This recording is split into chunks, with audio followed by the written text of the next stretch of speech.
Olá, seja bem-vinda, bem-vindo ao canal Angeline. A nossa conversa hoje é sobre o budismo. E quem fala conosco é o professor de história, advogado, jornalista e escritor Heródoto Barbeiro. E antes de começar essa nossa conversa, eu te passo aquele convite. Se você ainda não é inscrito, faça sua inscrição aqui no canal Angeline e também nos acompanhe pelo Spotify. Fale desse espaço para a sua família, para os seus amigos e colabore assim para disseminar cada vez mais a cultura do encontro e a cultura da paz.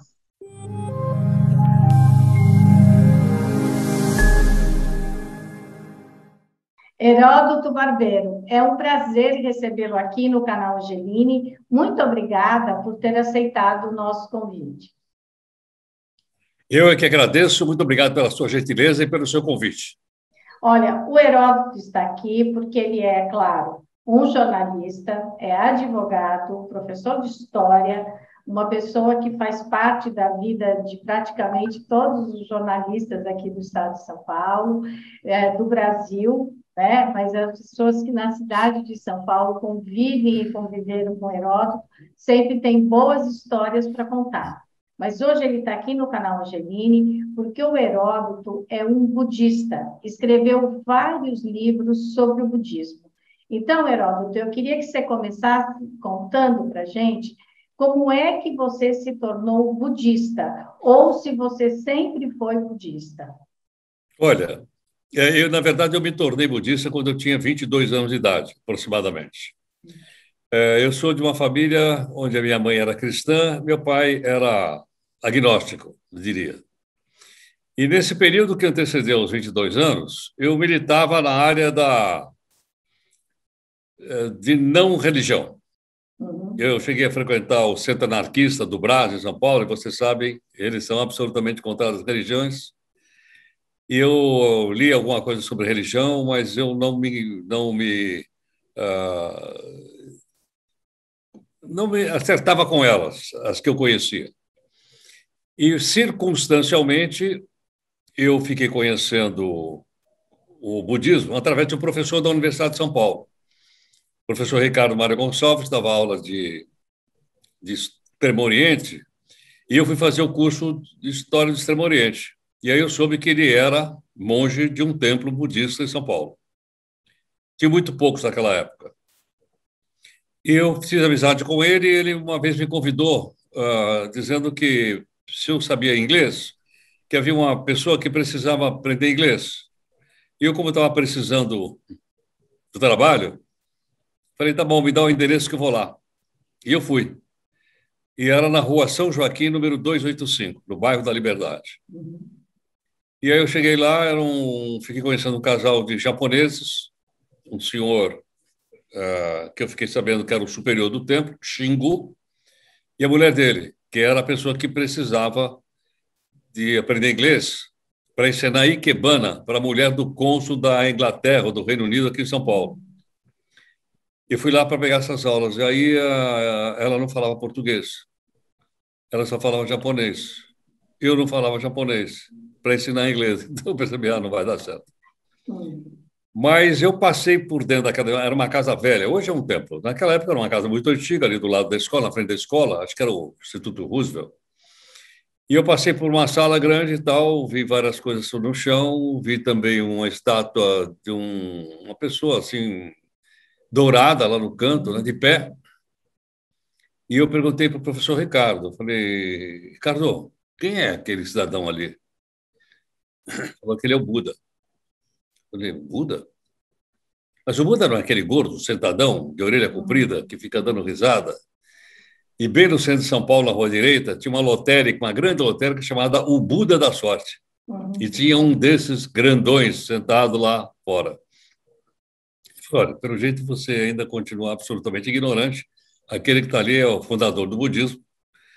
Aquele que você viu lá na cidade é um deus do panteão chinês e do panteão japonês.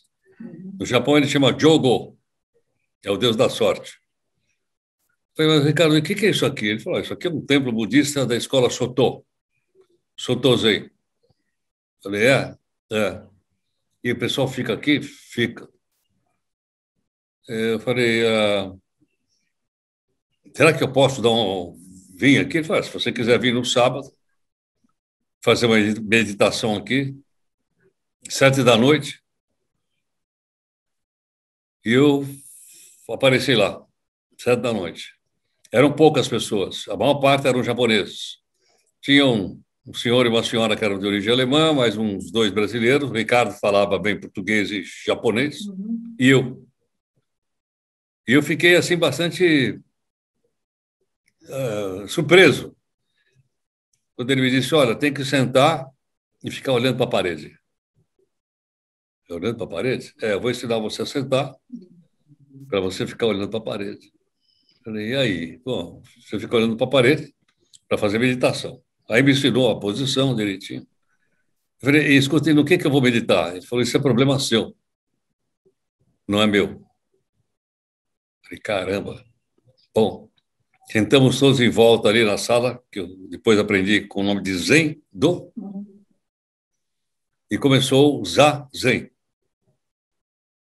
Primeira meia hora de Zazen eu já não aguentava mais. Aí teve um intervalo de alguns minutos, em que todos andaram em volta da sala, e sentamos de novo para mais meia hora. Nessa meia hora final, o superior, Shingo, que eu tinha conhecido, fez uma pequena palestra sobre uma parte da doutrina do budismo, e o Ricardo traduzia para o português. E eu consegui chegar até o final, 8 horas da noite. E aí todos saímos e tal da sala de meditação, havia uma grande sala onde tinha uma biblioteca, e todos ali foram tomar bancha. Eu nunca tinha tomado bancha, ainda mais sem açúcar, mas eu tomei.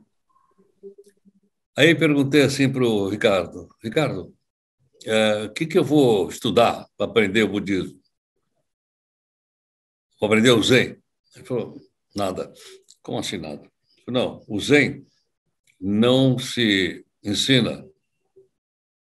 O Zen se aprende sem que ninguém assim ensine. Eu falei, como assim? Essa transmissão do Zen não é oral. Mas não é oral? Então como é que pode ser? Falou, Zen é prática, é meditação. Eu falei, caramba, não é possível. Eu falei, acho que eu vou voltar sábado que vem aqui. Não é possível, isso não existe. Bom, eu tinha 22 anos de idade, sábado à noite era geralmente os dias de balada, né? Uhum. E lá fui eu parar nos sábados, todos os sábados à noite, lá no templo. Aí fiquei muito tempo no templo, participei de vários retiros, sessins, japonês. Estudei na escolinha do templo para crianças de japonês. Aprendi os básicos, hiragana, katakana. Eu entrei um pouco também na cultura do Japão. Cheguei a prestar vestibular para o curso de japonês na USP. Fiz um ano lá.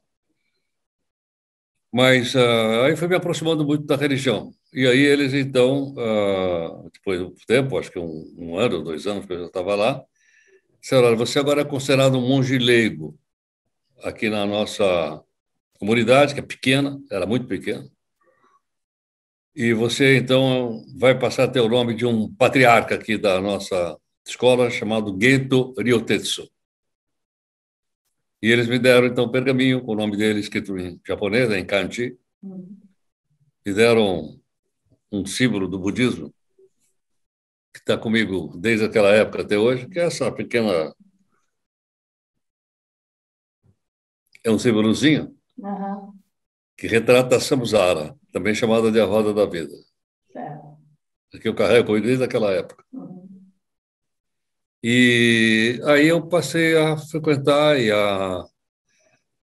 principalmente a frequentar, né? Depois eu comecei a ler algumas coisas e fiquei lá um bom tempo. Depois, muitas coisas puxaram para um lado para o outro, eu resolvi colocar o templo nas minhas costas e saí sozinho carregando o templo nas minhas costas, Uhum. onde eu carrego até hoje. E isso me levou à Índia, eu fui já 5 vezes à Índia, estive no lugar onde o Buda, fundador do budismo, nasceu, onde ele fez o primeiro sermão, onde ele se iluminou, onde ele morreu. E entrei um pouquinho na cultura do budismo, escrevendo um livro de divulgação. Então, essa é a minha história no budismo. Nossa, é bem bonita, né? O professor Ricardo, quando o canal Angeline, agora em agosto, fez 2 anos, e quando fez 1 ano, a entrevista foi com o professor Ricardo.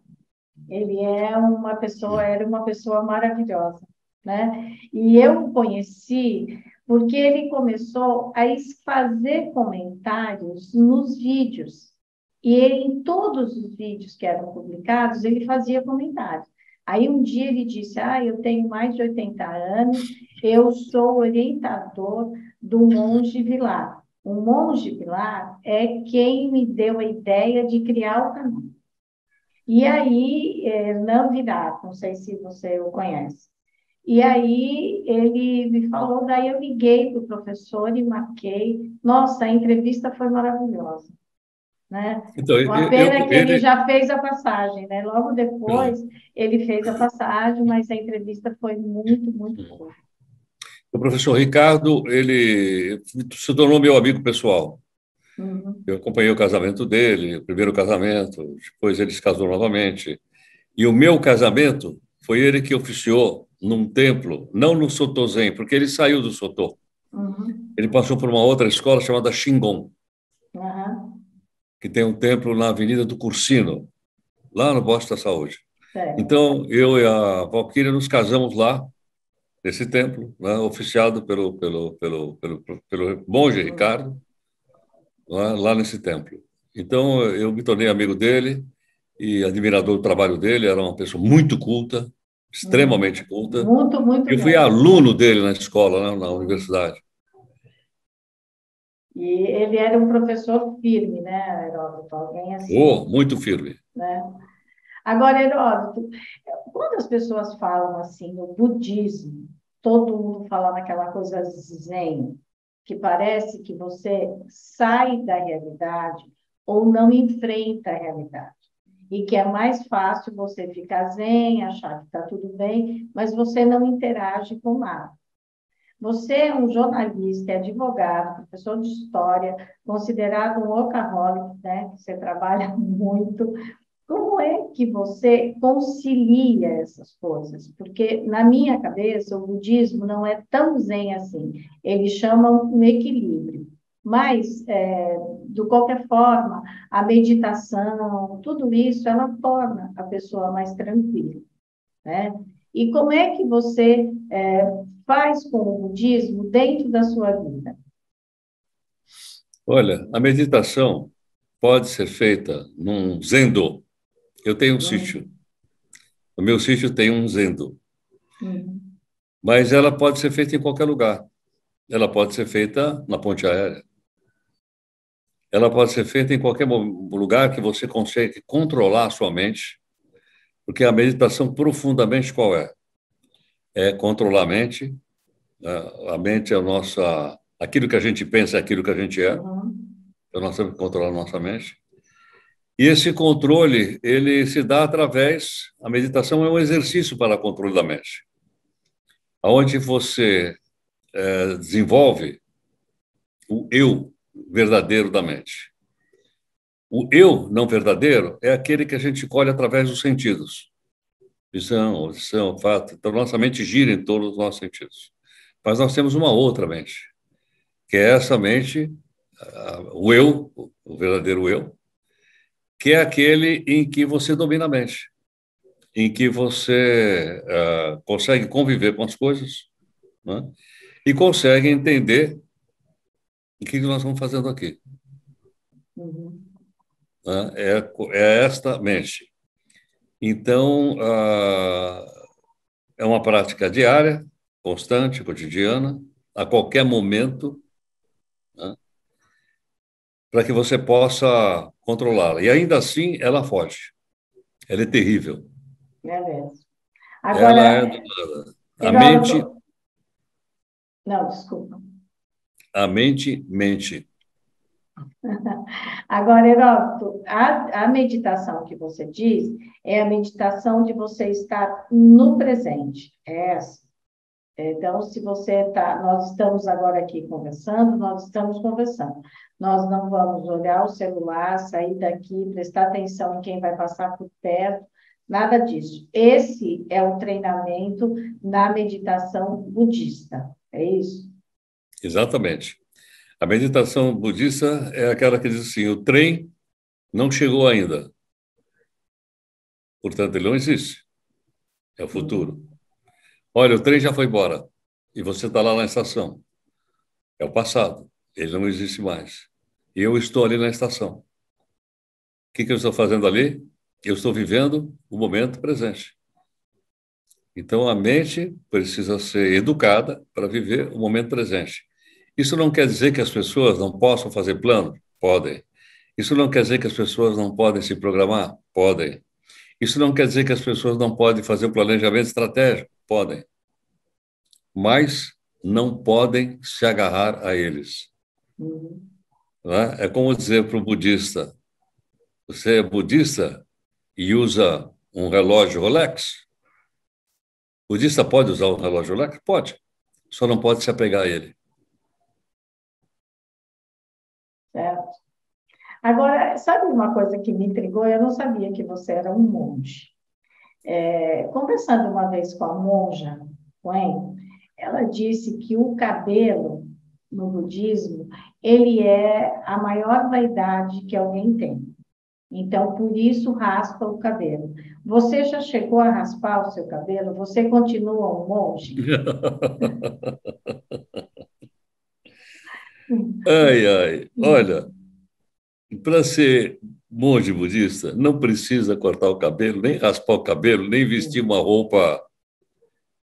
Depende a região da asa que você vai, as roupas são É, diferentes. Onde é que nasceu essa história de rapar cabelo?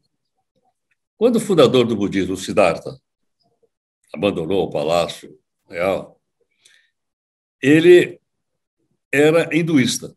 Ele praticava o hinduísmo. Tá? Uma das formas de você dizer que você tinha se afastado do mundo era a coisa mais importante da beleza masculina, o cabelo.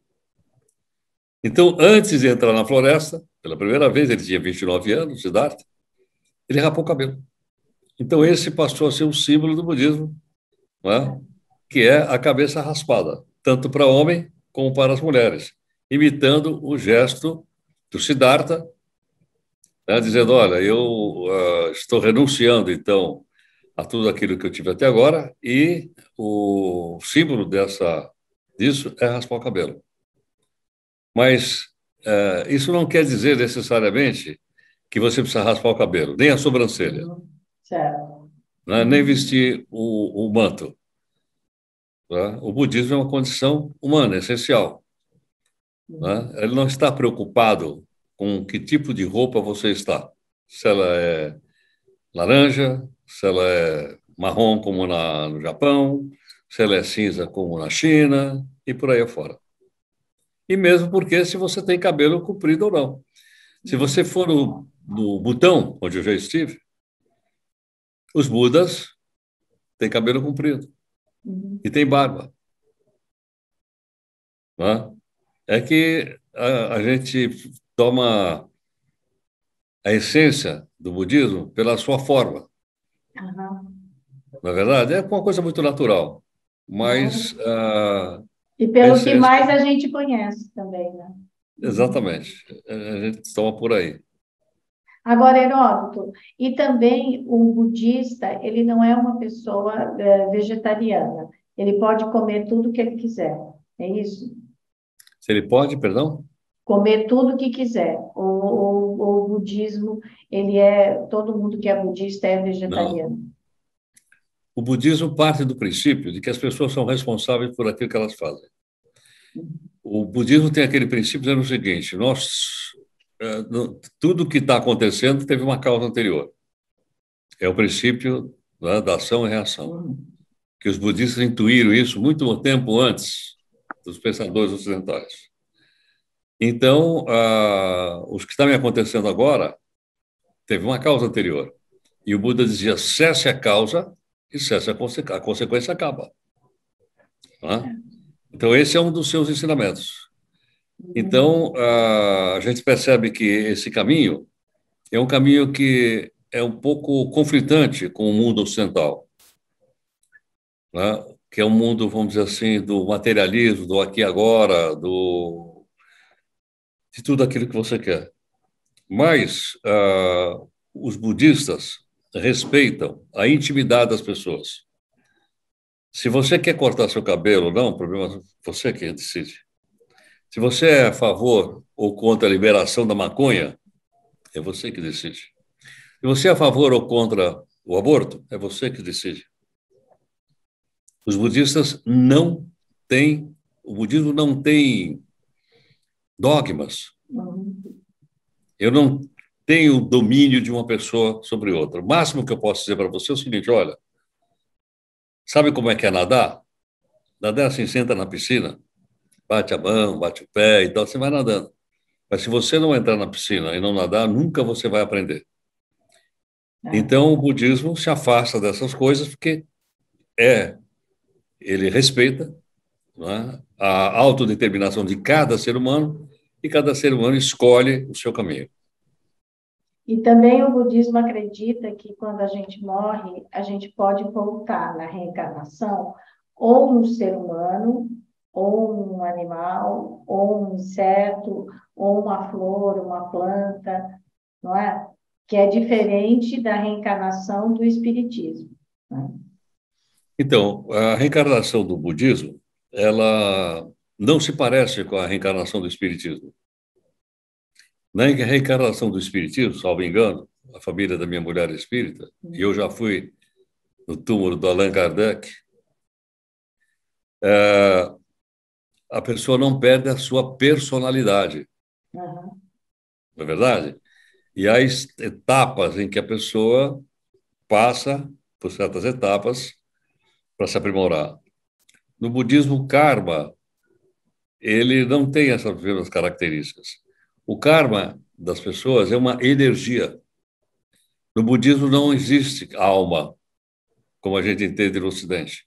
Existe a energia. A energia é tudo aquilo que eu fiz e que eu faço. Né? E dependendo dessa energia, se eu provoco dor em alguém, essa energia é negativa, é o karma negativo. Se essa minha energia provoca satisfação nas pessoas, é minha energia positiva. Então, essa minha energia, ela transmigra de um ponto para outro. Então, eu estou aqui agora pagando pelas más ações que eu cometi na minha última existência. Eu estou pagando pelos, entendeu? Por aquilo. No budismo não existe pecado, como a gente entende. Uhum. O Buda não faz milagre. E ele também não é um intermediário entre Deus e os seres humanos. O monge não é um intermediário entre o Buda e as pessoas. O monge é apenas uma pessoa que tem um pouco mais de treino, um pouco mais de conhecimento e que pode ajudar e ensinar as pessoas. Mas o monge não é um intermediário entre o sagrado e o profano. Certo. Agora, no budismo, as pessoas que frequentam o budismo, que praticam a meditação, que praticam, né, enfim, os rituais do budismo, elas são mais tranquilas, não é? Não estou falando aqui de zen nem de fora da realidade, mas eu diria, acho que sem medo de errar, que são pessoas mais equilibradas, né? Que diante do caos é aquela pessoa que diz, respira, vamos ver o que vamos fazer. É isso? Exatamente. O fato de você dominar a mente é uma prática cotidiana da gente procurar combater os três venenos. Uhum. Quais são eles? O ódio, o apego e a ignorância. No momento que eu tenho apego, eu vou disputar com você alguma coisa. Nós vamos ser adversários, ou vamos ser inimigos. Estou disputando com você. Estou apegado às coisas. Né? O meu carro é do último tipo, você bateu no meu carro, eu vou ficar chateadíssimo e tal, porque eu vou ter que mandar consertar meu carro. É o apego. O segundo é o ódio. O apego gera o ódio.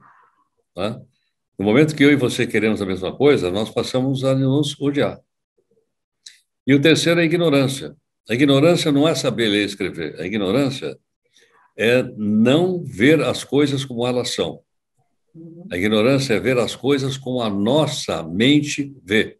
Aquela mente que eu falei que é movida pelos sentidos, e não a mente superior que todos os seres humanos têm.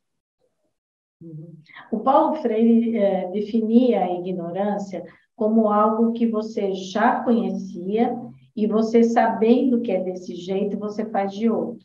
Tanto é que no Nordeste é muito comum essa expressão quando uma pessoa vem com brutalidade, gritaria, enfim, a pessoa diz, deixa de ser ignorante, né? Ou então, não me venha com essa ignorância. É isso? Dá para também aplicar essa distinção, vamos dizer assim, da ignorância no budismo? Por exemplo, a ignorância é eu passar por uma pessoa que eu nunca vi na minha vida e não Uhum, gostei da cara desse sujeito. sei. Por quê? É ignorância. Uhum, eu não conheço. Né? Quer dizer, eu nem conheço aquela pessoa, eu a odeio. Uhum, Na verdade, eu nem sei de todas as coisas que existem no mundo, mas eu fico dizendo para as pessoas que elas devem fazer como eu acho que devem ser feitas. Isso é ignorância. E ela é, juntamente com o ódio e juntamente com o apego, o que provoca a dor. uhum, Né? Para o exato. Buda, né, a dor está constantemente acompanhando a gente. Esses três elementos são os elementos que provocam a dor na gente. Está Uhum, sempre doendo alguma coisa, se eu não controlar. Se eu controlo, eu não tenho dor. O certo. budismo não é uma religião, ah, não tem milagre. Uhum, O Buda não faz milagre. Não adianta eu ficar acendendo aqui, eu tenho aqui em casa vários deles, ficar acendendo incenso para eles, nada vai mudar. Tá? Eu posso cumprimentá-lo, eu posso rezar alguma coisa, não para ele, que ele é uma estátua, para mim mesmo. Posso cantar um pedacinho de um mantra, como eu faço durante o dia. Tá? E por isso ele difere um pouco das religiões ocidentais e difere do hinduísmo. uhum. Por quê? No budismo não tem Deus. E aí? Você conhece as religiões monoteístas? Aham, Você conhece religiões politeístas? Você conhece religiões dualistas, aquela do Zoroastro? uhum. Mas eu conheço uma que não tem Deus. E não é ateu. O budismo não é ateu. O budismo simplesmente não discute a natureza de Deus. Não é Então, muito simples. mas acontece que o budismo, ele tem uma prática que ele vai fazendo com que a pessoa vai se conhecendo e tentando ser de verdade cada dia melhor, não é? Porque a maneira como você vai se conhecendo e vai vendo o seu comportamento e a meditação, ela vai te ajudando a você fazer, primeiro, uma coisa de cada vez, né, Irônica? Nessa nossa profissão. Então, pelo amor de Deus, se todo mundo praticar o budismo, que maravilha seria uma redação, né? Então, você tem isso, você não tem, a pessoa vai praticando, você faz uma coisa de cada vez. E segundo, você respeita o outro, né? Porque se você não odeia, se você não compete para ser melhor do que aquela pessoa, e se você não se apega nas coisas, então você pensa em você, mas você pensa no outro também. E aí você torna de verdade o mundo melhor. Sem dúvida. Agora, a gente não pode conhecer bem o budismo quando a gente imagina que o budismo misturou com outras culturas da Ásia. Uhum, Você vai, por exemplo, Mianmar, eu já estive lá, né? A estátua do Buda, ela é adorada. Uhum. Não é? Você vai na Tailândia, as pessoas choram a morte do Buda. Você vai lá no Butão, o Buda cavalgou um tigre. Então, o budismo ele se misturou com as culturas locais. No Tibete, por exemplo, ele se misturou com o lamaísmo, que é uma religião local, Uhum. da chamada terceira visão e outras coisas. Então, uma coisa é misturado com outras religiões. Na China, então, ele se misturou demais com o taoísmo, se misturou com o confucionismo, que nem é religião. Uhum. Mas, para a gente entender o budismo, a gente tem que separar essas características culturais locais e procurar o seguinte: afinal, qual é a essência do budismo? Né? É uma essência pequena, mas de grande profundidade e grande dificuldade. Imagine combater os três venenos todo dia, pô, só isso já me toma todo o tempo possível, Exato. não é verdade? Não dá tempo de pensar em maldade, né? Porque E não também tem tem como, né? Uhum. uma coisa interessante que é o seguinte: o Buda, ou Siddhartha, ele é um reformador do hinduísmo. Uhum. A raiz do budismo está dentro do hinduísmo, assim como a raiz do cristianismo está dentro do judaísmo. Tá. Né? O Buda era praticante do hinduísmo. Os pais deles eram hinduístas. Quando ele saiu de casa, ele saiu para se tornar um errante, um faquir hinduísta.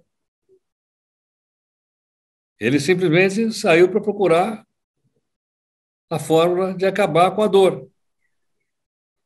Então, vamos rezar, vamos cheirar incenso, vamos ah, andar pelo meio do mato, vamos rezar, vamos ler sutras, e nada disso resolveu. Ele chegou a um ponto que ele chegou à seguinte conclusão: não tem jeito, não tem jeito. Foi isso que o levou a deixar de ser hinduísta e o colocou como budista. Ou seja, preciso controlar a minha mente. Preciso achar a causa do sofrimento dos seres humanos, não só dele. Uhum. Aí ele foi: cadê a causa do sofrimento? Cadê a causa? Então, aí ele formula, que é uma das essências do budismo, as suas quatro nobres verdades. O sofrimento existe, ele é provocado por uma causa do sofrimento, é possível acabar com o sofrimento, as consequências, e o caminho óctuplo.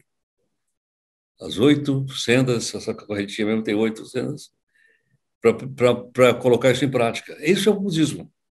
As quatro nobres verdades e o caminho 8, o caminho óctuplo. Uhum. Que é uma coisa simples, aparentemente simples. O budismo é muito simples. O budismo não tem nada secreto. Não, o budismo não tem nada escondido. O budismo é uma religião totalmente transparente. O budismo foi a primeira religião do mundo que as mulheres puderam fazer parte.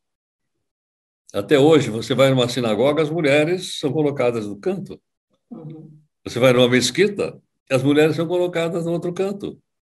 No budismo, não. As mulheres se tornaram monges ainda quando Siddhartha estava vivo. Monjas. Então, quer dizer, ele tem essas características. Agora, essas características, elas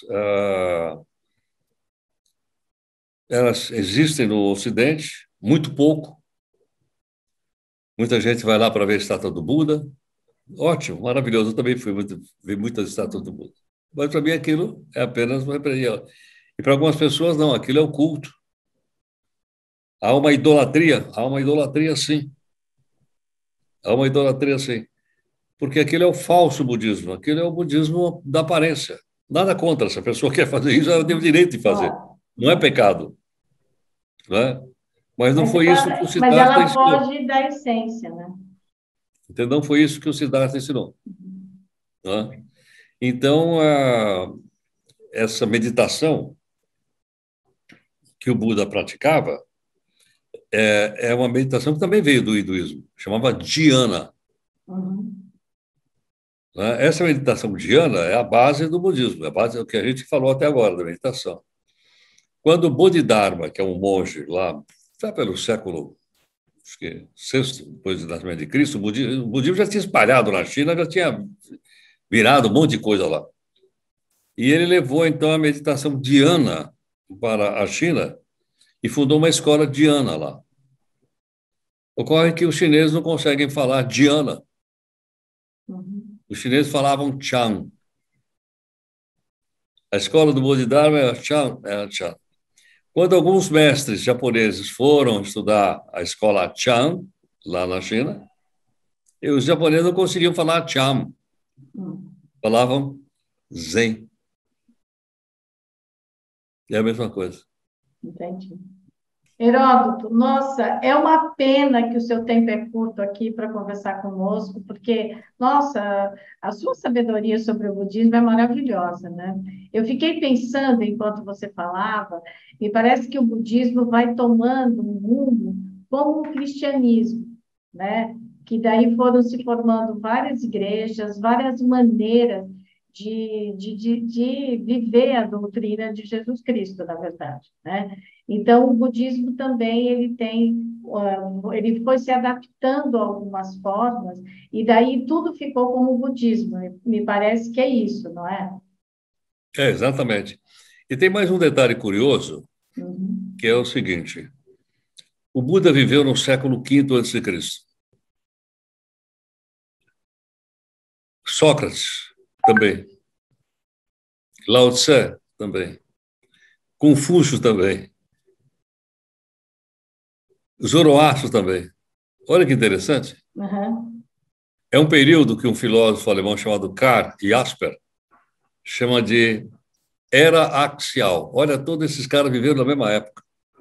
Uhum. Aí me ocorreu o seguinte: eles nunca se encontraram. Mas o jovem Siddhartha morava em Varanasi, na beirada do Ganges. Hoje chama Varanasi, hoje na época chamava Benares. E por lá passava uma rota de camelos que vinha lá da China. É a rota da seda. Aí ele olhou lá para a China e resolveu convidar os dois para virem para Varanasi para conversar sobre religião. E eles toparam. Mas ele olhou para o outro lado, ali do lado da Pérsia, e lá ele viu o Zoroastro, Zaratustra. Falou: oh, você não quer vir também? Aí ele olhou mais lá na frente, encontrou Sócrates. Ô, Sócrates, você não quer vir também? O Sócrates disse: eu vou. Mas quem é que vai tomar nota do que a gente vai conversar lá? Aí disseram: Sócrates, tem um cara aí, ó, que escreveu uns livros aí sobre as guerras persas. O cara parece que conhece um pouco lá. Você pode convidá-lo. Quem é? É um tal de Heródoto de Alicarnasso. Uhum. Então eles se reuniram, é ficção, né? Eles se reuniram em Varanasi, em Benares, e, inspirado nisso, eu escrevi um livro chamado Os Sábios, Uhum. que é Muito bom. uma conversa entre eles, capitaneada pelo Siddhartha, que não é o Buda ainda. E o que é que eles conversam? Eles conversam principalmente sobre o hinduísmo. O Siddhartha começa a explicar para eles como é que vai funcionar o hinduísmo. E eles fazem perguntas. E de vez em quando eles colocam as suas coisas da própria religião. O próprio Sócrates, a uma certa altura, diz: oh, eu não posso falar isso lá em Atenas. Eu já estou sendo condenado à morte lá, eles querem que eu beba veneno, eu vou falar uma coisa dessa? Uhum. São fatos reais, são coisas reais. Mas eu digo, o encontro é um encontro ficcional. Né? O livro se chama Os Sábios, Sabe? é publicado pela editora Almedina. Mas o primeiro trabalho que eu escrevi, além do com o Frei Beto, que você lembrou, né? Uhum. Aliás, o Frei Beto, excelente, foi muito gentil. É um livro que já está em 7ª ou 8ª edição, esse aqui da editora Madras. Chama Buda, Mito e Realidade. E aqui tem algumas fotos que eles colocaram, daquelas que eu tirei nas viagens por aí, e tem fotos do meu casamento também, tudo aquele livro, entre outros. O mais recente é também da Mara Luque, que tem uma coleção de pequenos livros. Aí ele falou assim, olha, estamos fazendo sobre direito comercial, direito não sei o quê, economia. Você não quer fazer o do budismo? Faz. Aí peguei esse aqui do budismo. É um pequeno Eu livro. vi. É uma gracinha esse livro. Aham. Entendeu? Então, E o são do as Frei coisas... Beto chama O Budista e o Cristão, né? Isso, o budista e o cristão com o Frei Beto. Isso. E nasceu de uma conversa que nós tivemos na igreja. Ele me convidou um dia para ir lá na igreja. Eu fui lá assistir a missa. Depois nós nos reunimos no salão paroquial, eu falei umas coisas, ele falou outra, ele falou, escuta, vocês não podem sair no livro. Aí nós fizemos. Ah, E que ele topou, legal. ele é uma pessoa muito educada, uma pessoa muito culta. Então nós fizemos juntos. Que bom. Olha, Heródoto, eu te agradeço imensamente. Vamos deixar aqui na descrição do YouTube, na descrição do Spotify, o nome dos seus livros, aonde eles podem ser encontrados.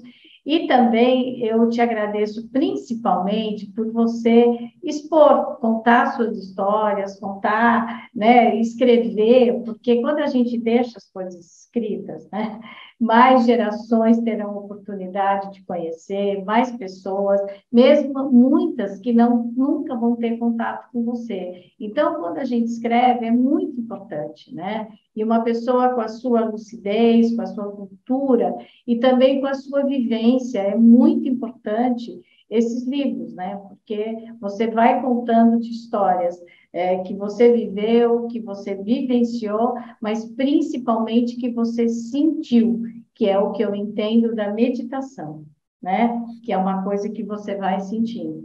E eu te agradeço a você que está aqui nos ouvindo pelo Spotify ou nos assistindo pelo YouTube. Se você considera esse conteúdo relevante, compartilhe o vídeo, compartilhe o áudio e se inscreva aqui no canal Angeline. Vamos juntos, cada vez mais, disseminar a cultura do encontro e a cultura da paz. Até a próxima quinta-feira. Heródoto, muito, muito, muito obrigada. Namastê. Namastê. Muito obrigada.